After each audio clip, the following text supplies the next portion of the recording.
It's the legendary Brent Musburger. You are looking live at the Los Angeles Coliseum. It's Christopher Mad Dog Russo. I don't know what you can't understand about this. It's pretty obvious. These two icons will put their talents to the test each week as they go head-to-head and duke it out for gridiron supremacy. You can hear My Guys in the Desert with Brent Musburger weekdays from 6 to 8 Eastern on the Vegas Stats and Information Network, Sirius XM 204. How are you, my friend? Are you howling, Mad Dog? You sounded good, man. And you can hear Christopher Mad Dog Russo weekdays at 3 p.m. Eastern Time on Mad Dog Sports Radio, Sirius XM 82. For you to sit there is ridiculous. Nobody wants to hear this. The lines are moving and the money is flying. Show me the money! Let the battle begin. Here they are. It's Mad Dog and Musburger. Yes, indeed. Brent and Vinny out there in Vegas. We'll get the both of them in here for the next 15 minutes or so as we talked about what's going on.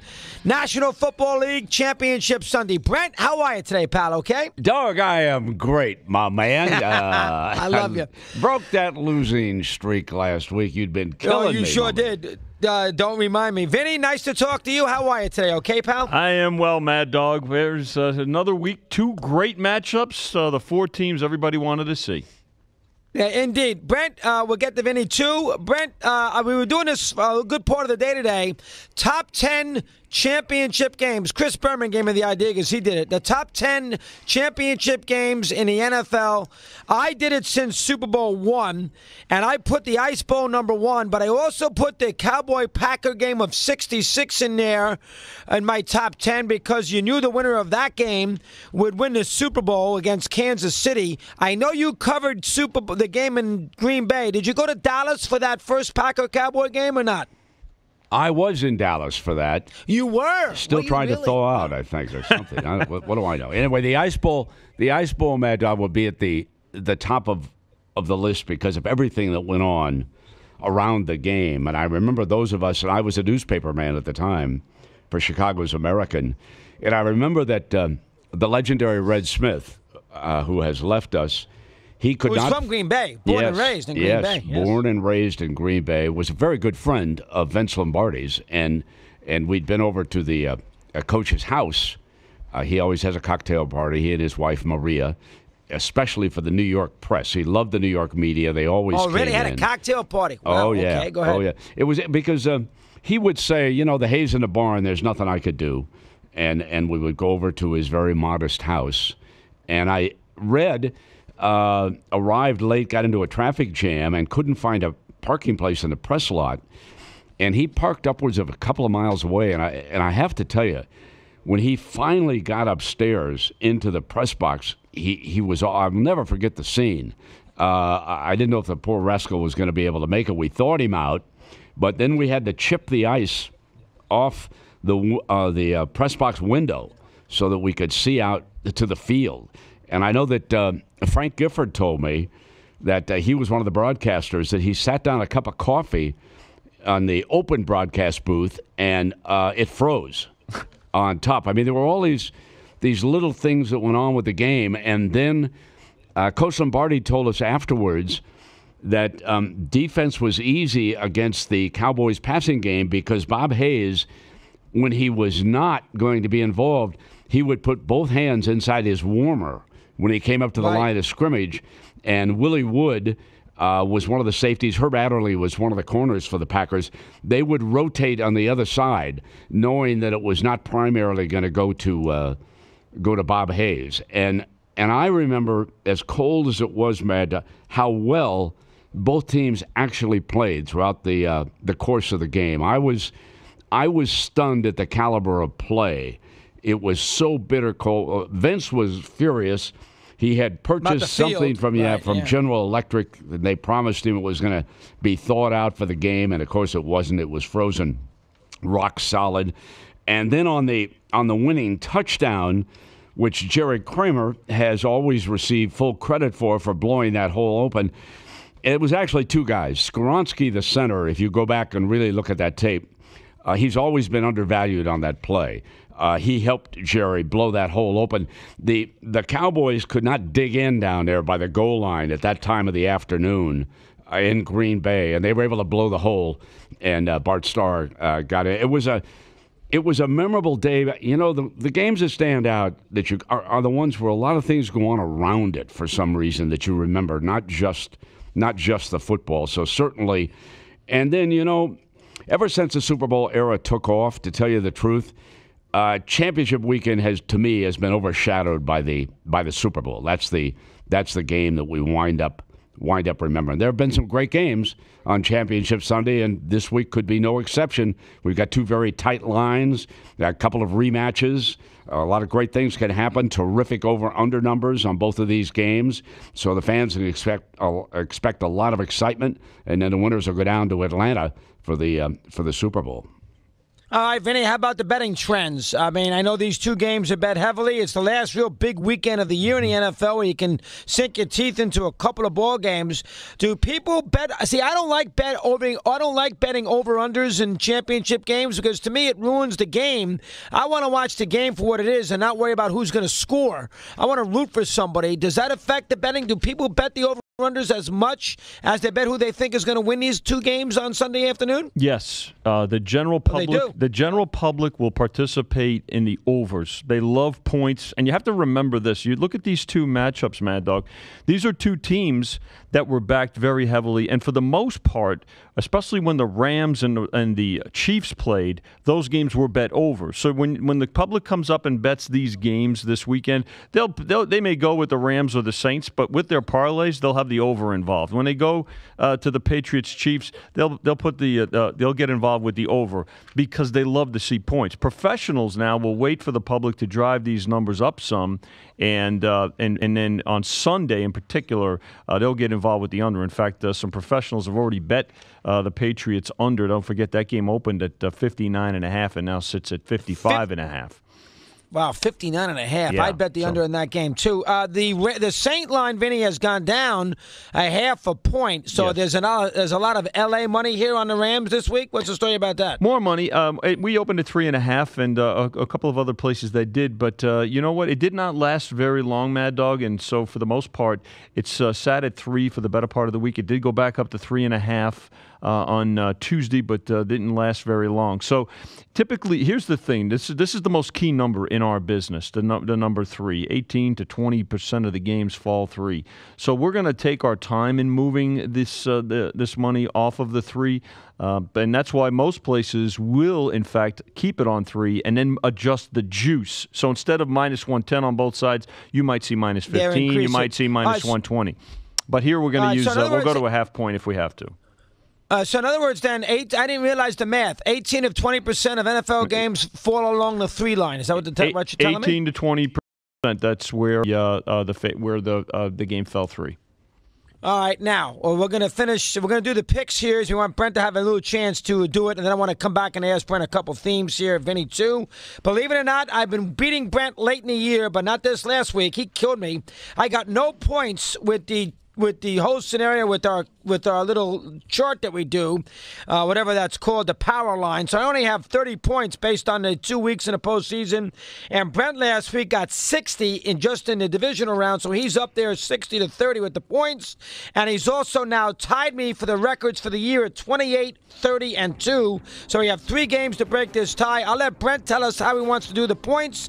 He might want to throw an over-under in. Brent's in charge there because nobody knows it better than he. And because he went 4-0 last week, he went 3-1, and I went 0-4. He gets first crack at it. Brent, take it away, pal. All right, on the confidence side, we'll use 50-40. 50-40 on the 2 games this week.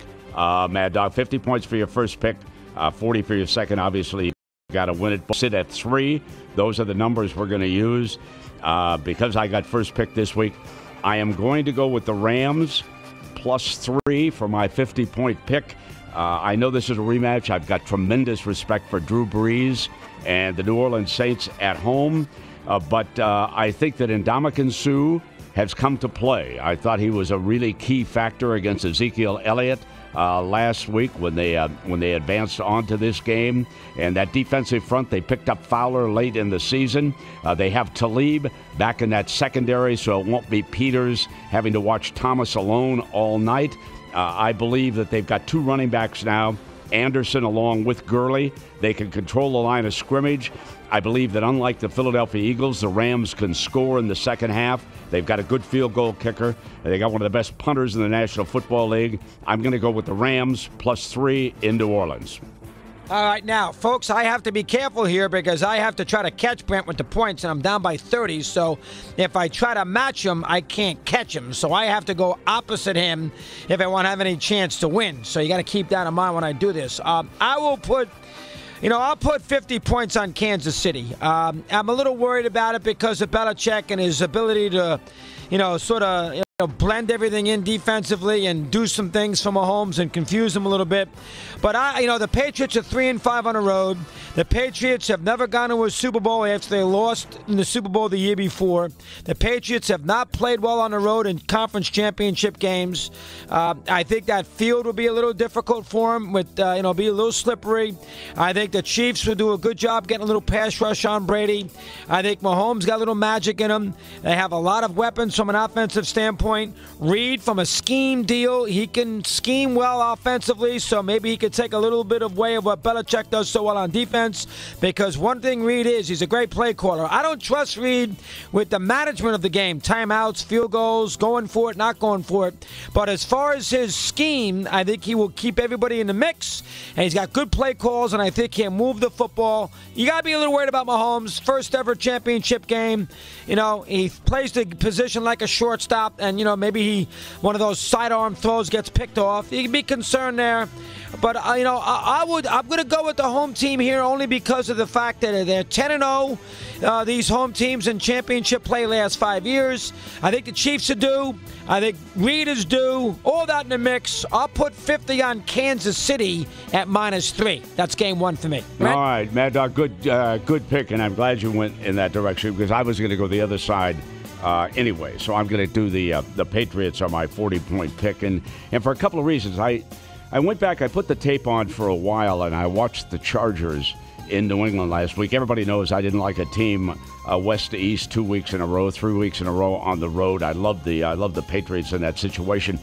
But I will tell you that the Patriots offense last week was classic Brady offense. He goes to the edges. He reads the defense so well. He does not have a downfield weapon like Tyreek Hill. No question about it. Hill is the best downfield weapon coming up in this football game.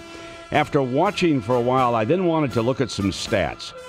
We all know it was 43-40 on a Sunday night earlier this year when the Patriots beat the Chiefs at home. And I looked specifically at Kareem Hunt, who's no longer with the team. And in that shootout on a Sunday night, he caught 5 passes for 105 yards. He rushed 10 times for 80 yards. And then I said, wait a minute, he's been up there twice. So I went back to 2017, opening night on a Thursday night when the Chiefs ambushed the Patriots 42-27. And again, it was Kareem Hunt doing the heavy lifting. In the 2 games that Hunt played against the Patriots, he rushed for 228 yards. He caught passes for 203 yards, and he scored 4 touchdowns. Now, I think the Chiefs have pretty complimentary running backs. I think Williams will be okay between the tackles, but he's not a downfield weapon like Kareem Hunt. And this takes pressure off Tyreek Hill. And for that reason, I like the Patriots catching 3 in Kansas City on Sunday. Fair. It's a good pick, Brent. That's the difference right there. That will be the key as we head to the Super Bowl. I'll put my 40 points. I'll put it on the Saints. If it was 3.5, I would think differently. Again, I'm going to go with that theme of the 10-0 last 5 years, the conference championship teams. I just don't know if Goff is going to make enough plays. Here is the reason why you take the Saints in the game, folks. Who's the better coach? I know McVay's great, but you got to take Peyton. He's won a Super Bowl. Who's the better quarterback? I know Goff's got ability, but the better quarterback in this game is Breeze. There's no issues with it at all. He's the better quarterback. And where is the game being played? The game is being played in the city, in a stadium in which Breeze and Peyton have never lost a playoff game. So, in other words, if you take the Rams, you are taking It's close, but an inferior coach, a younger quarterback who has not done as much, and you are taking them on a road against a team that has never lost a home playoff game with the coach and the quarterback. That's too much for me to do. I can't do that. Although I don't like what I see with the Saints, they've struggled. We all know offensively. We understand. We get it. They have some injuries along the offensive line. They lost a defensive lineman. We get it. But at the end of the day, I just think Breeze, Peyton, and the Superdome is better than Goff on the road and McVay. So I'll give up the 3, and I'll go the home. So it's fascinating where we did this here. Brent's taking the visiting teams, and I am taking the home teams. I have the Chiefs Saints Super Bowl, and Brent's got a Patriot Rams Super Bowl. Probably be somewhere in between. All right, Brent, back to, since we have a little extra time here, as I saved up, and then I want to end with Vinny. You're a young sportscaster and a young writer. In 1967, Lombardi's, his legacy had been established. He was an intimidating guy, despite the fact he was a New Yorker. You're a young kid. You're probably 27, 28 years of age. Boy, I know if that was me, I'd be intimidated as all hell. Were you intimidated by it when you go to these cocktail parties and you spend so much time in those first 2 championship games at Dallas? A little bit at first, and then you realized what a warm personality he was. I have to tell you something about Coach Lombardi. It was fascinating. The games that I was around the Packers that he lost, and specifically in 1963 when the Bears won the championship and he was without Horning, he was one of the best coaches that I ever interviewed after a game following a loss. Not so much after a win. I could never quite figure that out to his personality. But he would snap at you after a win if he didn't like the question. But after a loss, I think it spoke to Coach Lombardi that he wanted to take the pressure when it was a losing game and not have it on the players. I always thought that was what Vince was about. A highly emotional man. Loved New York. Probably wished that he had become the head coach of the New York Giants at some point. He was so close to the Mara family back in the day. But I loved being around him. I just sat there and listened to him tell stories. And Red Smith, Milton Gross, and the other New York writers, those elite writers of the time, I would listen to them because they knew Vince from his days. One of the other stories that Vince always talked about, when he worked for Red Blake up at West Point, as an assistant coach, General Douglas MacArthur had been turned loose by the administration and was living in a penthouse at the Waldorf Astoria. And Vince Lombardi's job on a Sunday was to take the game film. Coach Blake and Douglas MacArthur were very, very close.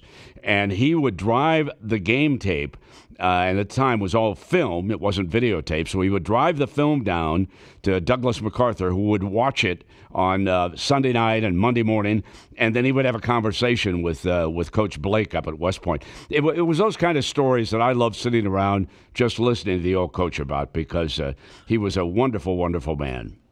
So he handled the media relatively. I always got the impression he'd bite your head off. He would be a tough guy to survive today, but he was pretty good to the media then overall, in your opinion, your thoughts. Especially the New York media, okay? That's the media he loved. I know he's from Brooklyn. Okay, he loved the New York media. Yeah. Now the ones in Milwaukee and up in Green Bay. He gave a hard time to, right? Oh, yeah. Listen, they had a tough time covering the coach at times, okay? Oh, really? No, Oh, yeah. He wouldn't be forthcoming about injuries and... he could be a very difficult personality to be around every day. I didn't have to be around him every day, nor did the New York media. We would come in and out. He and George Halas were good friends, Mad Dog. And so I think that helped, because I was just a young guy starting out in Chicago, didn't know anything about the NFL back in the day. Those guys all taught me about it. Brent can go on here forever, do a great job. All right, Vinny, let's end with you here. Let's end with you here today, Vin. We know where we stand here with the games this week. We know the betting scenario.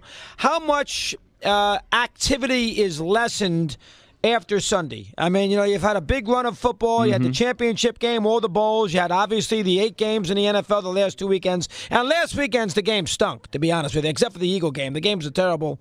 But, after Sunday, I know you got some dieharders who want to bet, all these dopey games and all the sports.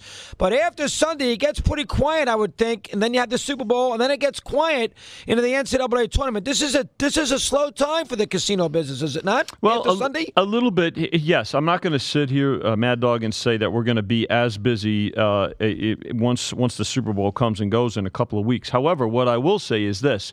The college ball will become front and center because now people have that to start thinking, well, now we have to really start preparing for the NCAA tournament. So college basketball will rise. Also the NBA, because now it's just kind of football is still king. Let's remember that. However, the general public, professionals are already involved, especially with college basketball at this time.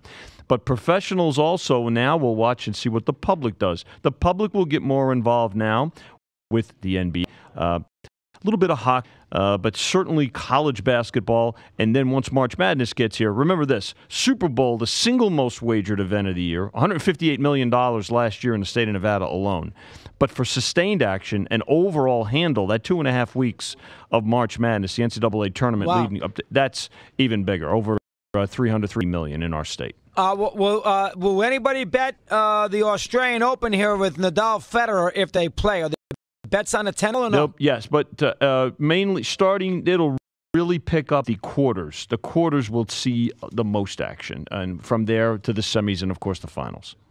All right, so we wait for a couple weeks. Who do you like in the games this week, Vin? Haven't heard from you. What do you like? Well, I love the business. Man, here's the thing. When my business... He loves the vig, Mad Dog. Mad Dog. Come on, man. Yes, Mad Dog. He likes the Mad Dog, juice. you know me well enough to know this. Don't ask me who I like. Ask me who I need. You see? Who do you need? Who do you need? Right now, we're in a good spot. I mean, right now, the house, I'd say there's a little bit more money on the Rams, but that's probably going to change. That could very easily change between now and Sunday. And I got a feeling we're going to probably need the Patriots in the later game. But again, we have the matchup. We have the Final Four that's the most attractive to the betting public, and I think that's what's key. And listening to you and Brent, it's a great a study because both of you made cases for all four teams. That's what's great. And that's Brent, we love you. We're not going to see you for a couple of weeks, Brent. You've done a phenomenal job. You know that. And you too, we watched the Super Bowl the Friday, and Vinny, we love you too. Keep it up, pal. Great job, guys. Well done. All right, Mad Dog Russo over there, and Vinny, we come here to the top of the hour, and we close it out, and we will be right back with My Guys in the Desert here on VSiN.com, Sirius XM 204.